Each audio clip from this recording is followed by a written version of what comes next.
देखो देखो कौन आया, अरे देखो देखो कौन आया।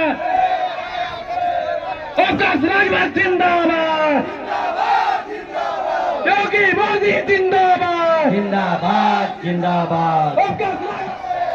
मजमा कमरेता कौन आया, अरे देखो देखो कौन आया। शेरा अवकाश राजभर जिंदाबाद, जिंदाबाद जिंदाबाद। अवकाश राजभर जिंदाबाद, जिंदाबाद जिंदाबाद। अवकाश राजभर जिंदाबाद, जिंदाबाद जिंदाबाद। अवकाश राजभर जिंदाबाद, जिंदाबाद जिंदाबाद। अरे देखो देखो कौन आया, शेरा देखो देखो कौन आया। शेरा योगी मोदी जिंदाबाद, जिंदाबाद जिंदाबाद। अवकाश राजभर जिंदाबाद, अवकाश राजभर जिंदाबाद। जिंदाबाद जिंदाबाद। जन चौपाल कार्यक्रम की अध्यक्षता करते हुए सम्मानित अध्यक्ष महोदय, संचालक महोदय, मंच पे विराजमान नेतागण, गायक साथी, सामने देश के नेताओं की तकदीर लिखने वाले जज मालिकों, पत्रकार भाइयों, सुरक्षा में लगे सुरक्षा कर्मचारी अधिकारीगण, अभी हमारे नेताओं के द्वारा आप लोग कुछ बात को सुन रहे थे। हम तो नौजवानों को बधाई देता हूं जो नौजवान मोटरसाइकिल से टोल पर गए थे, उनके नाम पे जरा जोरदार ताली बजा करके स्वागत करना। उनके जोश और जज्बे को तो हम सलाम करते हैं। इसी तरह अपना जज्बा बनाए रखो। देखो, आज हमारे आने का मकसद सिर्फ एक है। आपने देखा होगा जब अभी आजमगढ़ की धरती पर हमारे देश के प्रधानमंत्री माननीय नरेंद्र मोदी जी आए थे, तो मंच पे जब अभिवादन उन्होंने सभी लोगों से किया, तो सबसे ज्यादा अगर वार्ता किसी नेता से किया तो आपके नेता ओम प्रकाश राजभर से बात की। अभी आपने देखा, परसों मैं मेरठ में था, एनडीए की पहली रैली मेरठ में थी। वहां भी प्रधानमंत्री जी ने कहा कि सभी लोगों को रहना है, वहां मैं गया था। और वहां भी आपने अगर देखा होगा सोशल मीडिया, टीवी, अखबार, मैगजीन में, तो सभी नेताओं से मिलने के क्रम में सबसे ज्यादा समय दिया तो ओम प्रकाश राजभर को दिया मेरठ में। क्यों दिया? हम आपकी बात, जो आपकी समस्या है, उस समस्या से अवगत कराते हैं।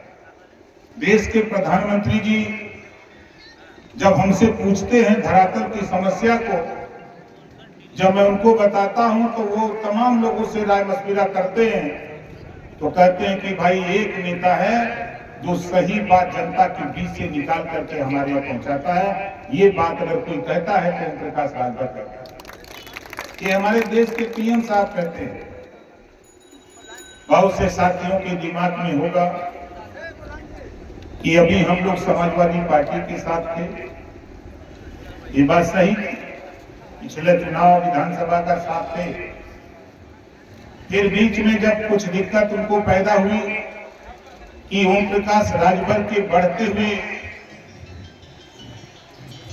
जनाधार से उनको चिंता लगी कि इनको किनारे किया जाए। आप बताओ, कभी शेर को कोई दबा सकता है? कहां? शेर कहीं भी रहेगा, अपनी आवाज बुलंद करता रहेगा। खैर, 18 जुलाई 2023 पीएम साहब ने दिल्ली बुलाया।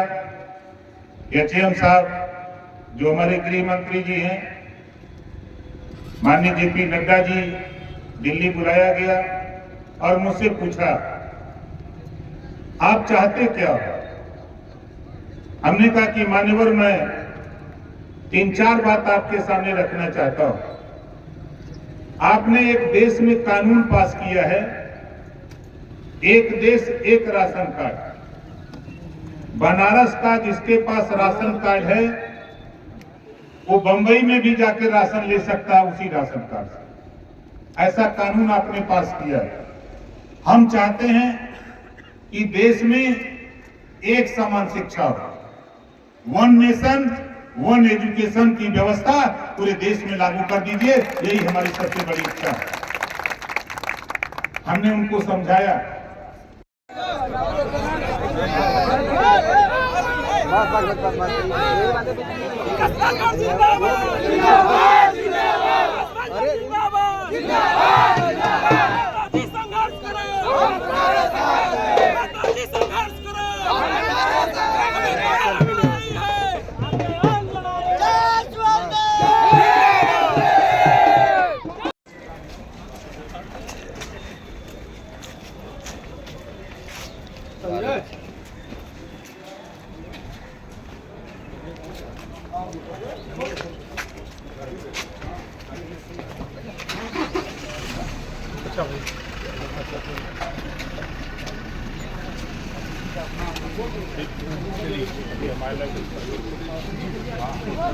हाँ हाँ पाठक जी अपने